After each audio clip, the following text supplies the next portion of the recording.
मित्रों, गर्भधारण को हमेशा ही एक चमत्कार और ईश्वर के आशीर्वाद के रूप में देखा गया है। जब भी किसी व्यक्ति को संतान की प्राप्ति होती है तो उसके पूरे घर में खुशी की एक लहर दौड़ जाती है। लोग अच्छी संतान की प्राप्ति के लिए भगवान से प्रार्थनाएं करते हैं, परंतु क्या आपको पता है कि कुछ ऐसे उपाय भी हैं जिन्हें करके आप एक अच्छी संतान की प्राप्ति कर सकते हैं? जानने के लिए बने रहिए मेरे साथ इस वीडियो के अंत तक। नमस्कार साथियों, एक बार फिर आप सभी का स्वागत है द डिवाइन टेल्स पर। दोस्तों, जब भी कोई महिला गर्भवती होती है तो उसके घर वाले खाने पीने से लेकर हर चीज का विशेष ध्यान रखते हैं ताकि संतान हष्ट-पुष्ट पैदा हो।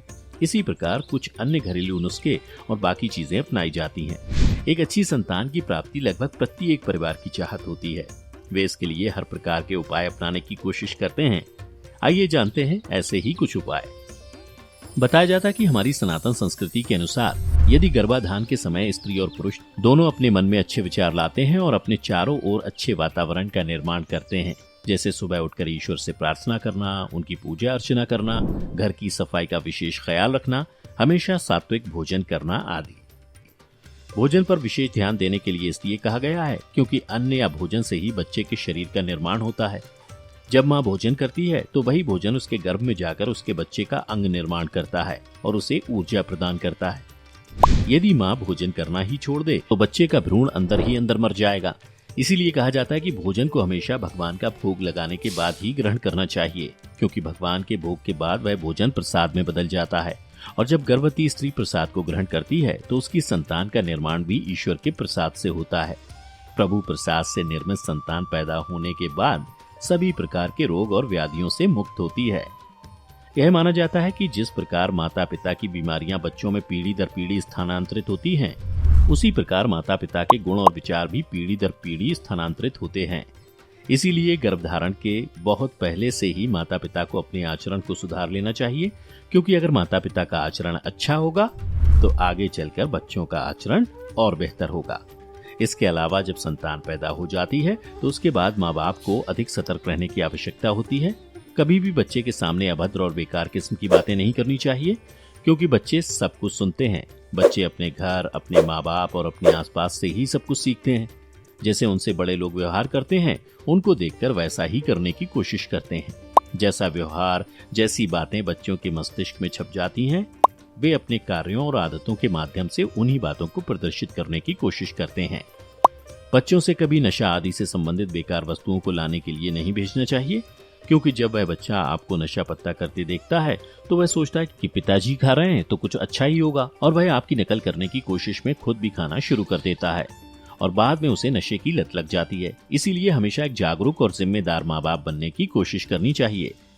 गरुड़ पुराण के अनुसार श्रेष्ठ संतान के इच्छुक लोगों के लिए गर्भधारण से कुछ नियमों का पालन करने की बात कही गई है।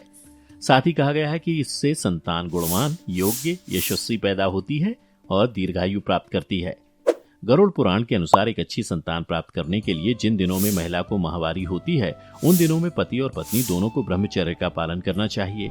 साथ ही दोनों को बेहद ही मर्यादित व्यवहार करना चाहिए तथा इसके अलावा शुद्ध होने के बाद 7 दिनों तक स्त्री को गर्भधारण के प्रयास से बचना चाहिए, क्योंकि इन दिनों में महिला का शरीर कमजोर होता है और ऐसे में यदि महिला गर्भवती हो जाए तो महिला और उसके बच्चे दोनों पर इसका विपरीत प्रभाव पड़ता है और आगे आने वाले समय में तमाम समस्याएं आकर खड़ी हो जाती हैं। गरुड़ पुराण के अनुसार माहवारी के खत्म होने के बाद 8वीं और 14वीं रात गर्भधारण के लिए सबसे उत्तम बताई गई है। ऐसा करने से श्रेष्ठ और योग्य संतान प्राप्त होती है। यह संतान चिरायु होने के साथ साथ गुणवान, भाग्यशाली और व्यवहार कुशल भी होती है। यदि दिन की बात की जाए तो सोमवार, बुधवार, गुरुवार और शुक्रवार को गर्भधारण करने के लिए सबसे उत्तम माना गया है। और यदि आप तिथि के हिसाब से देखना चाहते हैं तो अष्टमी, दशमी और द्वादश को सबसे उत्तम माना गया है। इन दिनों और तिथियों को गर्भधारण करने से पैदा होने वाली संतान स्वस्थ तो रहती ही है, इसके साथ ही वह मानसिक रूप से काफी कुशल और बौद्धिक क्षमता वाली होती है। गरुड़ पुराण में नक्षत्रों के हिसाब से रोहिणी, मृगशिरा, हस्त, चित्रा, पुनर्वसु, पुष्य, स्वाति, अनुराधा, श्रवण, धनिष्ठा, शतभिषा, उत्तरा, भाद्रपद, उत्तराषाढ़ा और उत्तरा फागुनी नक्षत्र गर्भधारण के लिए सबसे शुभ माने गए हैं। इसके अलावा गर्भधारण के दिन पति पत्नी दोनों का चंद्रमा बलवान होना चाहिए तथा सोच सकारात्मक हो और भावना अच्छी हो, क्योंकि उस वक्त जो भी आपकी भावना रहती है उसका असर बच्चे पर सबसे ज्यादा पड़ता है। इसके अलावा 9 महीने तक माँ का आचरण अच्छा हो वो खुश रहे, पूजा पाठ करे, दान पुण्य और अच्छी किताबें पढ़े। माँ द्वारा किए गए ये सारे कार्य बाद में बच्चे के गुणों में वृद्धि करते हैं और जब वह परिपक्व हो जाता है तो ये सारे गुण उसके संस्कारों में प्रदर्शित होते हैं। इन सब के अलावा हमारे धार्मिक ग्रंथों, वास्तुशास्त्र आदि में भी निसंतान को संतान और उत्तम संतान की प्राप्ति के लिए उपाय बताए गए हैं। सबसे पहला उपाय यह बताया गया है कि संतान प्राप्ति के लिए शुक्र के बीज मंत्र ओम शुम शुक्राय नमः का जाप करें। इस मंत्र का प्रतिदिन जप करने से हानिकारक तत्वों का नाश होता है और शरीर में एक नई ऊर्जा का संचार होने लगता है। दूसरा, एक श्रेष्ठ और अच्छी संतान की प्राप्ति के लिए दंपति को अपने घर में नवग्रह शांति का पाठ अवश्य करवाना चाहिए। यह पाठ संतान प्राप्ति में बेहद मददगार साबित तो होता ही है, इसके साथ ही इसे करने से सारे घर के लोगों के सभी दोष नष्ट हो जाते हैं। इसके अलावा जिन व्यक्तियों को संतान प्राप्ति नहीं हो रही है वे किसी भी गुरुवार के दिन पीले धागे में पीसी कौड़ी को कमर पर बांध लें। इससे संतान प्राप्ति का प्रबल योग बनता है। साथ ही प्रत्येक दिन 9 वर्ष से कम आयु की कन्याओं के चरण छुएं, क्योंकि कन्याएं स्वयं माँ दुर्गा यानी कि शक्ति का रूप होती हैं और जब आपसे मातृशक्ति प्रसन्न होती है तो वो बदले में आपको भी माँ बनने का सौभाग्य देती है। इसके अलावा एक उपाय यह भी बताया जाता है कि यदि आप अपने देवताओं एवं कुल देवताओं पर बरगद के पत्ते पर कुमकुम द्वारा स्वास्तिक बनाकर उसके बाद उस पर एक सुपारी रखकर अर्पित करते हैं तो इससे आपके देवता आपसे खुश होकर एक स्वस्थ और बुद्धिमान संतान का आशीर्वाद देते हैं। ऐसे दंपतियों को प्रतिदिन पीपल की परिक्रमा करनी चाहिए और उस पीपल के पेड़ पर दीपक जलाना चाहिए। यह संतान प्राप्ति के लिए शुभ योग बनाने में मददगार साबित होता है। हमारे शास्त्रों में पीपल के पेड़ को स्वयं नारायण माना गया है, इसलिए यह सबसे अधिक पूजनीय है। कहा जाता है कि इस ब्रह्मांड में जितने भी देवता हैं वे सभी पीपल के पेड़ पर ही निवास करते हैं, इसलिए पीपल के पेड़ को पुरुषोत्तम भी कहा जाता है।